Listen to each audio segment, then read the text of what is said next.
gods vanished and left our world in chaos, creating, altering, destroying. The Anthem is all that remains.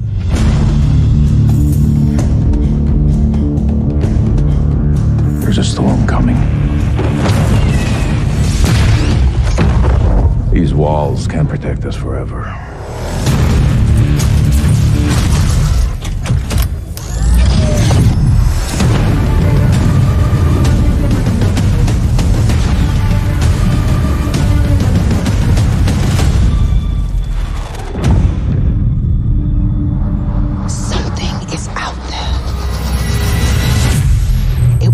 Destroy us all.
I've seen it a couple times, and it's still cool every time I see it.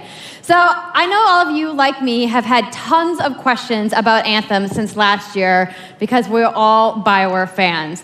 So we're going to do something a little bit different for the rest of the show, and we're going to take a deep dive into Anthem. So I'm going to bring out some members of the BioWare team to chat with us. Ladies and gentlemen, please give a warm welcome to Casey Hudson, Mark Dara, and Kathleen Rutzart.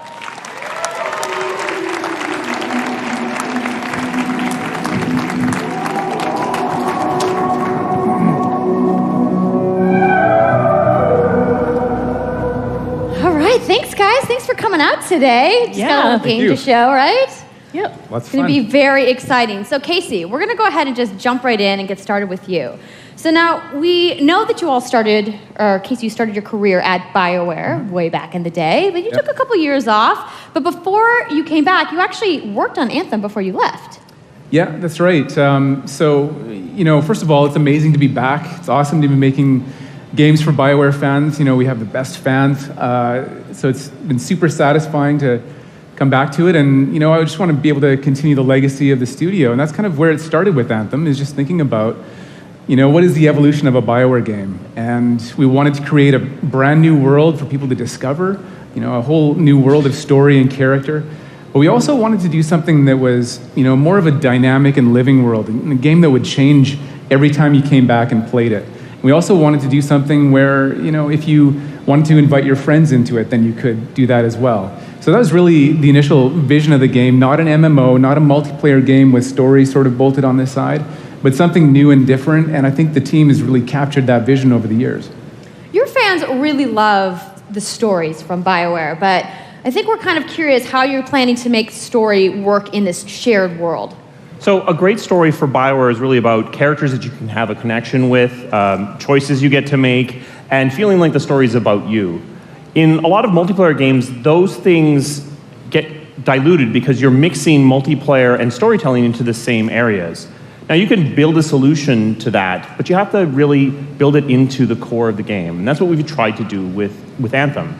It's what we call our world, my story.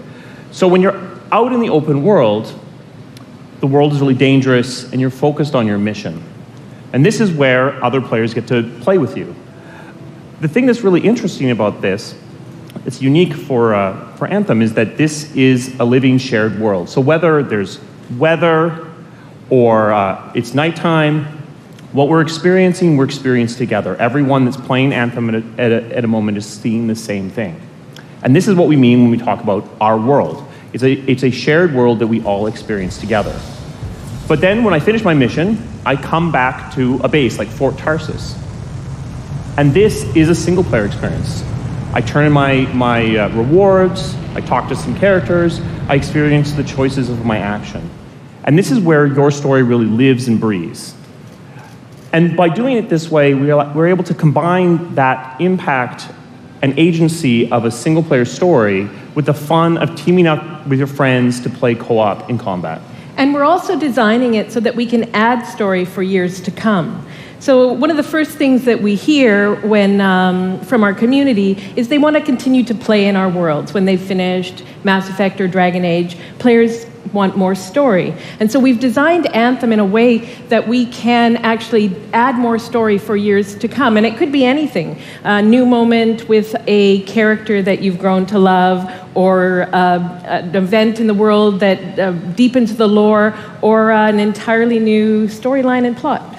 Well, I'm certainly not going to complain about more story. I don't think anybody out there is going to either. So Kathleen, I wanted to ask you, from a writing perspective, since you are the lead writer, can you speak to what it's like to create a new world like Anthem from the beginning?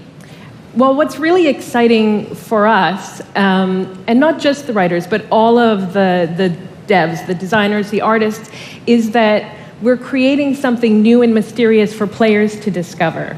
So at the heart of the premise of Anthem is a world left unfinished by the gods. But the gods left behind their massive tools, and those tools are in constant conflict with this unknowable force called the Anthem of Creation. And the chaos of those things pushing against each other means that the world is constantly being reshaped in new and unpredictable ways. Yeah, violent storms, mutated creatures, gigantic monsters. It's a dangerous environment that you need to wear a suit of powered armor, a javelin, to be safe in.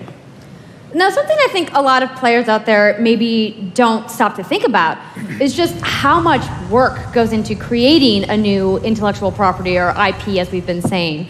Now, we've seen all these different creatures, and Mark, you mentioned the storms. What's the process of creating a game like from scratch? Yeah, it's something we've done a few times at BioWare. And really the hardest part is getting started, just kind of getting off the blank page. So what we try to do is we think about the new experiences that we're trying to unlock for players. So what is the fantasy fulfillment? What are the new things you actually get to go and do that are different from what you've played before? So that's where we start. And then once we think about those things, that's the power of creating new IP, especially for games, is that you actually get to build a whole fictional universe that's meant to bring out a certain experience. And then once we do that, then we still need to build all the rest of the stuff, and what unlocks us creatively is to think about principles around art style, tone, and even the technology and the politics of our new world. And then from there, we can actually go and build out every last detail. Yeah, and one of the unique challenges for Anthem is that it's a world, an experience that's meant to feel alive, like it's happening right now. And so the world is always changing, whether the storms, seasons, and it's a really great concept to write for, because what it means is it gives us the opportunity to drop into the world, almost in real time, a dramatic event that changes the world for everyone. And that could be anything from gameplay to lore. I mean, all of the moving parts in the dynamic world sound really cool, the way that they sound like they're going to come together. But even though there's obviously a lot going on, it really all comes back to your character. So let's talk about who we're going to be playing as and why we're fighting these crazy beasts. So you are a freelancer, uniquely skilled to pilot these javelin exosuits. And you need those suits to survive and fight in this world, because the world will kill you. But on top of that, our ancient rivals, the Dominion, they've discovered a way, they think, to weaponize the Anthem of Creation. And so we need to stop them and protect the free people of Tarsus. Now, I've heard you call this power armor a couple different things. Is it a suit? Is it a javelin? What's the canon term here? We call them javelins, and there are 4, and they each have unique abilities. There's the Ranger, and then there's the Colossus, the Interceptor, and finally, the Storm. Yeah, so each javelin gives you a different way to play the game. But the thing to remember is, like Kathleen said, you're not your suit. You are a freelancer, a pilot, which means you can decide which suit you want to use based on your mood, based on the mission you want to engage in, or the javelins that your friends are using. So really what this allows us to do is we've built the suits to look like they're built from the materials of the world. So they each have their own unique abilities. So let's take a look at the Ranger now. The Ranger is a more generalized suit, able to do a lot of different things, really designed for up-close and personal combat, one-on-one for the most part. The Colossus is heavier, more specialized, but able to really pack in big weapons that let them devastate the battlefield. I'm just going to say the Storm looks like it's going to be my favorite. I'm sure you guys out there are picking your faves right now, too. So the javelins look awesome, but we're going to take a couple questions right now. So Casey tweeted, some of you may have seen, asking for people out there to send us your questions. And the first one is going to be from @It'sSweetNicole, who asks, as a player who is all about making their character their own, what kind of customization options will be available in Anthem? Yeah, so we really want players to express themselves, both through customizing the way their javelin plays, through gear and weapons, but also being able to personalize the way that it looks, both through paint jobs as well as changing the actual geometry of the suit itself. We want teams to be able to do this as well. And because you're going to be using a javelin for a long period of time, we really want you to be able to make it your own. I'm glad you brought that up, because actually, Jay Legato has a question connected to customization. Monetization. How, when, loot box, cosmetics?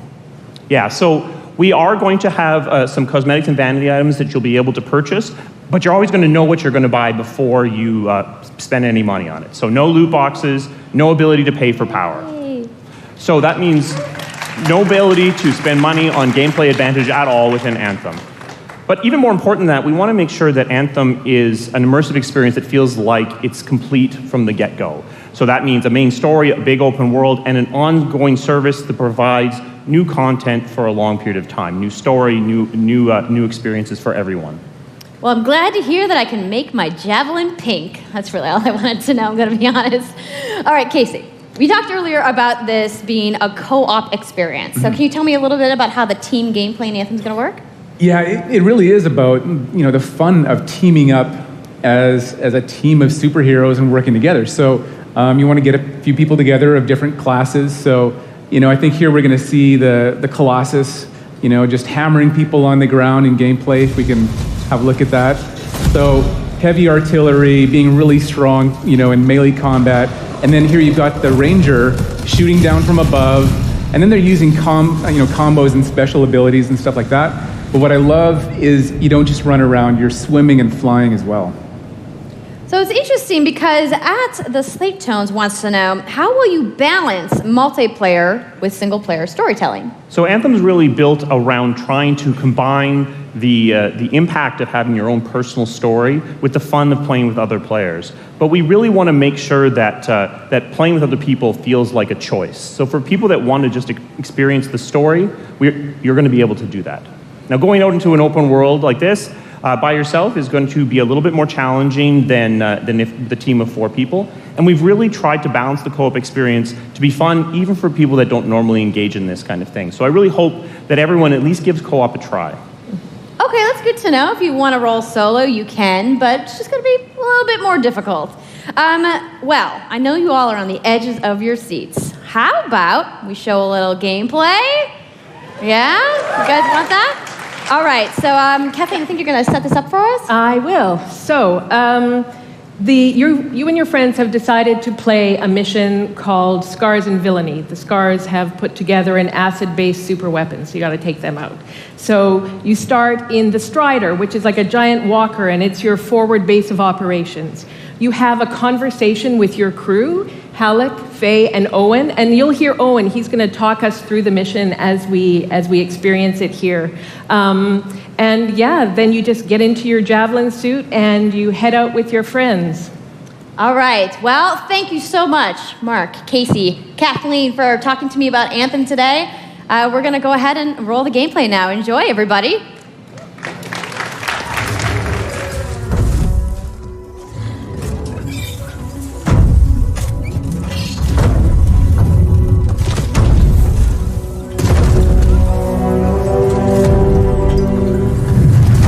Freelancer, time to get to work! Faye said these bastards made some kind of acid. They're using it as a weapon. So, find where they're making this garbage and shut it all down.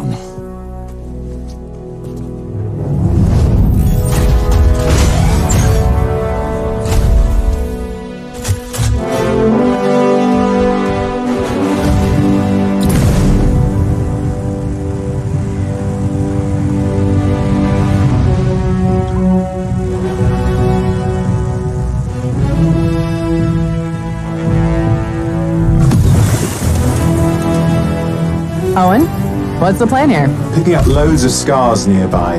Take a look around the area, but be careful.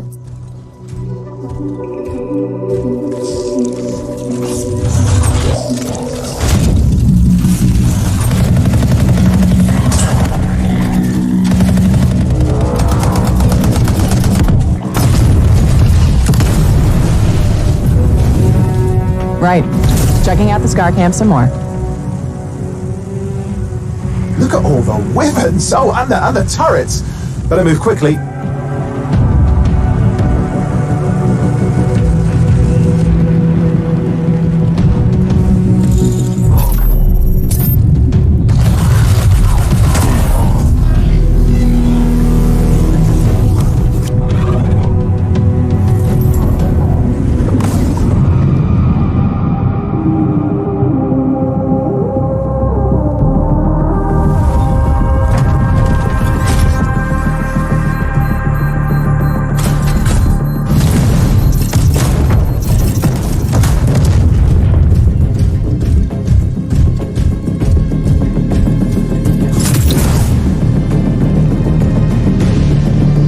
There's a shaker relic. Wait, something's odd. Get a closer look, would you? See those radiant pieces of energy? They're echoes from the Anthem of Creation. Loads of scars nearby. Be careful.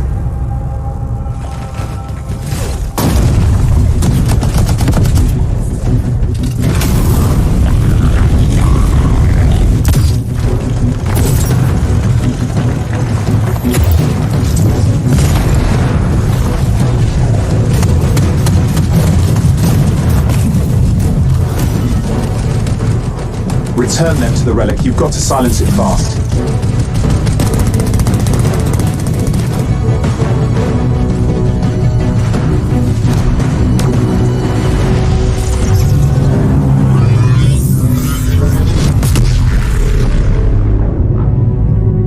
It's gone silent. Disaster averted. Do you think we get a bonus for...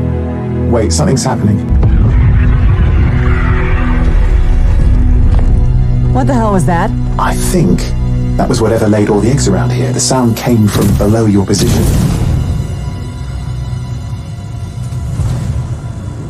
On the plus side, this definitely counts toward hazard pay. There's a trail of this acid gunk leading down. Follow it, and we should find the source.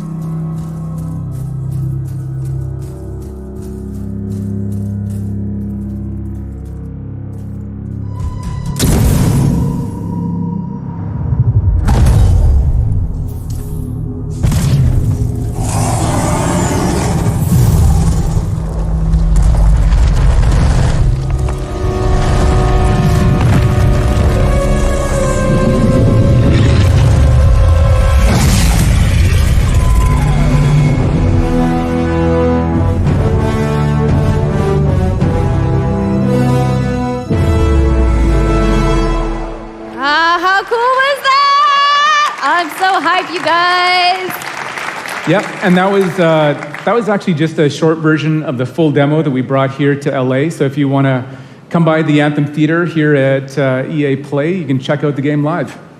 So I'm sure the question on everyone's minds, when do we get to play? So Anthem comes out February 22nd, 2019 on Xbox One, PlayStation 4, and PC. So mark your calendars, everybody. Fire off your tweets. Thank you so much again to Casey and the entire BioWare team. I know you guys have that awesome theater outside, so I will see you guys there. All right. Give it up for Casey Hudson, everybody.